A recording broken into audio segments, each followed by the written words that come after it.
Following are some 13 early signs of cervical cancer you should know about so that you don't fall victim to this deadly disease. 1. Lower back pain. Constant pain around the lower back can be a sign of cervical cancer. That's because the area is linked to many of the internal organs.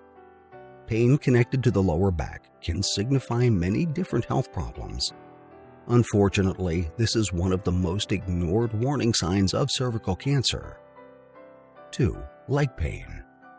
Aside from lower back pain, sudden leg pain may also validate the existence of cervical cancer in your body.